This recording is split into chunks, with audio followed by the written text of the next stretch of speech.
To solve the system, we're going to use the elimination method. So if you recall, part of the elimination method starts off with first we need to multiply. So that way we can have opposites for one of the variables. So we got to choose a variable and create them to be opposites. So it looks like here, by examining the three variables, that the x is probably going to be the easiest one to eliminate. So let's choose that, and we're going to multiply to get opposites. So I'm going to choose those bottom two because those look pretty easy. And I'm going to multiply this bottom one by -1. So if I take the second one and write it again, and if I multiply the bottom one by -1, I'm going to get -x minus 2y minus 4z is equal to -5. And so, as we see, because I multiplied by -1, I now have opposites on my x. And so when I do the next step, which is add them,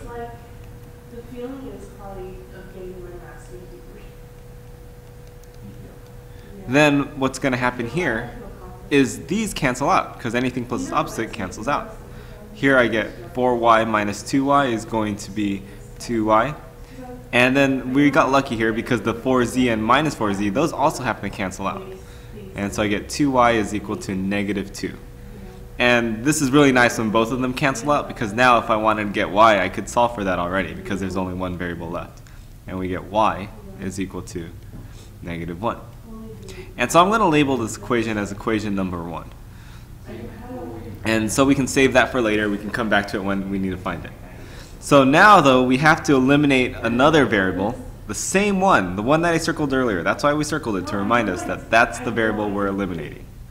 So I'm going to eliminate this by this time choosing the first one, since we haven't done that one yet. And I'm going to choose the bottom one also, just because I felt like the bottom one. So to eliminate the x's again, I need opposites. I have a 2x here, so I need a minus 2x here. So I'll multiply this bottom one by -2. So the first one I'll leave the same, so 2x plus y plus 6z is equal to 9. And then the bottom one, if I multiply, I'm going to get minus 2x minus 4y minus 8z. And then last, on the other side, I get minus 10. So when I combine these two equations together, again, we did this so I get opposites on the x's, and now those cancel out. Here I get minus 3y, and then when I add the z's, I get minus 2z is -1. And this one I'll label equation 2. So the reason why I label them is so we can find them later on when we put these back together. So what I'm going to do is I'm going to take equation 1 and 2 and stack them up.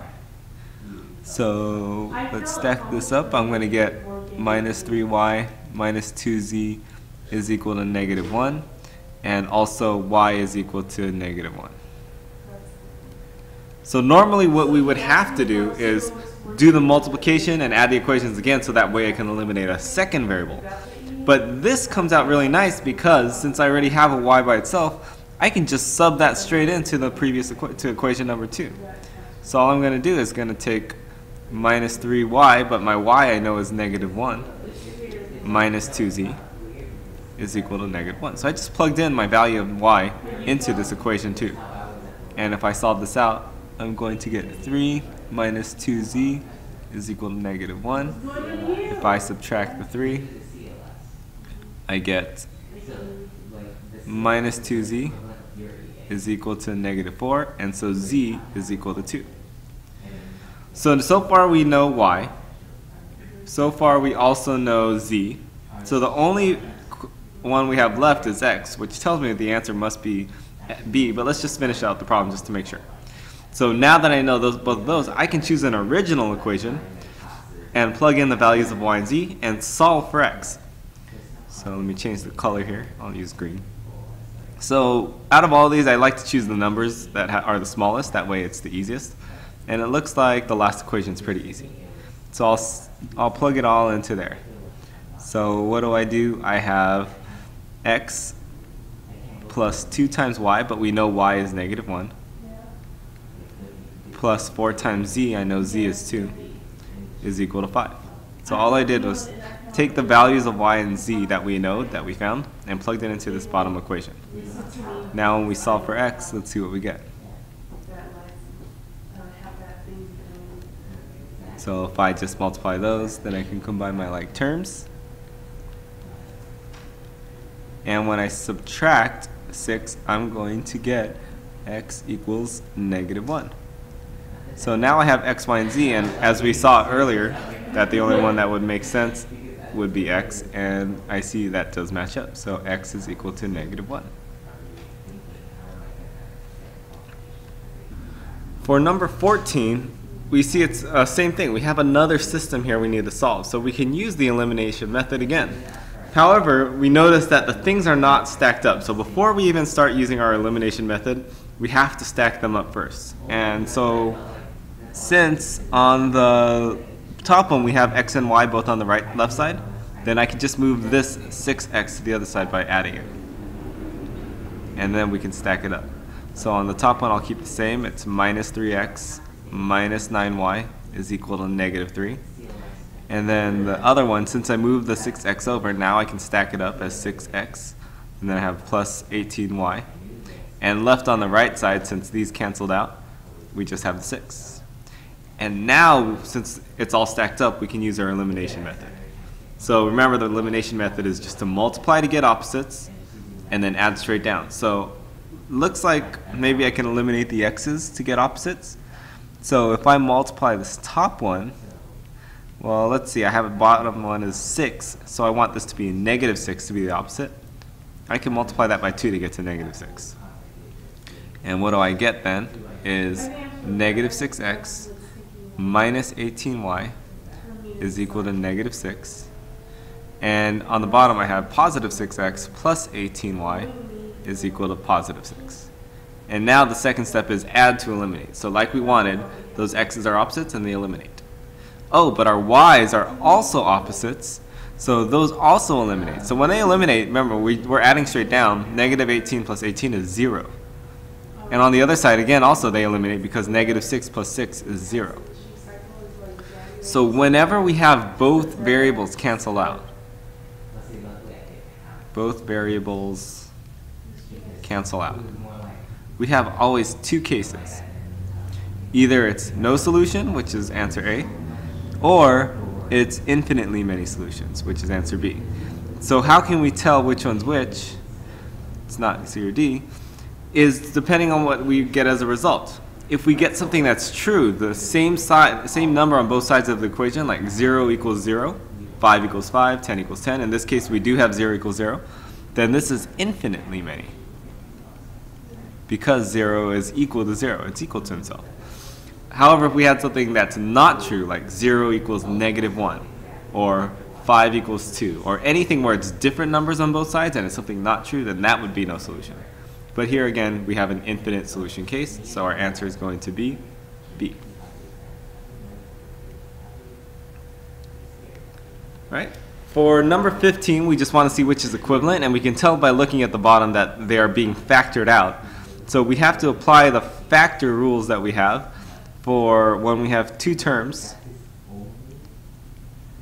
with cubes. So the sum of two cubes. So first of all, the one you should never pick is D, so don't even try that one. So it's going to be A, B, or C, and if you remember the way we do this is let's find our A and B first. To find that, we need to find the cube roots of both of them. So I know the cube root of 125 is 5. The cube root of a to the third is A. And then the cube root of 8c to the third is going to be plus 2c to the third. Oops, sorry, just 2c, no third.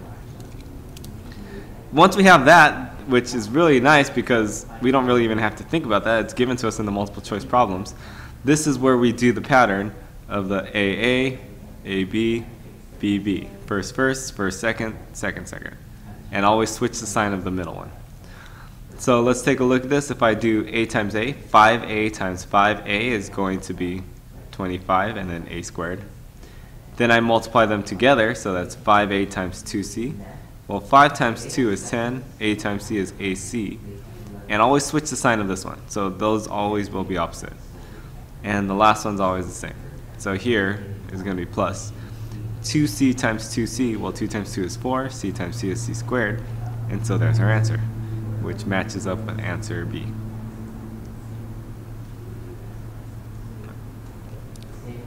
The last one on this set is going to be number 16, where we can just, let's read this problem. It says, a certain radioactive element decays over time according to the equation y equals a times 1/2 to the t over 3 power, where they tell us that a is the number of grams present initially, and t represents the number of time in years. And then they give us this information that we can just plug in. They tell us automatically that 5,000 is the number of grams that's present initially, so this is our a. And they also tell us that the time in years is 9, so this is our t right there. So all we got to do is plug it into our equation, and it'll tell us the answer. So we have y is equal to a, which we see as 5,000, times 1/2 to the t over 3 power, 9 over 3 power. So all we got to do is simplify. Well, first, exponents first, or parentheses first, nothing to do in there. Next, I can do exponents. Well, let's actually simplify that exponent first to make it easier. 9 over 3 is just 3. So now applying the exponent first, make sure you raise it to the 3rd power before you multiply. Using PEMDAS, make sure you do that first. Make sure you remember your order of operations. So I have y is equal to 5,000. 1/2 to the 3rd power is 1 to the 3rd power, which is 3, or 1. And 2 to the 3rd power on the bottom is 8. And so now all we have to do is 5,000 times 1 over 8, which remember, just multiply the top, which is 5,000, then divide by the bottom. So all I need to do is figure out what's 5,000 divided by 8. So let's do the long division on that. And I can see 8 goes into 56 times, so I can already know the answer is B, but let's just finish this out. I get 48, so minus, bring down the next one. 8 goes into 20 twice, 16 when I multiply, bring down the last 0, it goes in 5 times, and we have a remainder of 0. So my answer is going to be B, 625.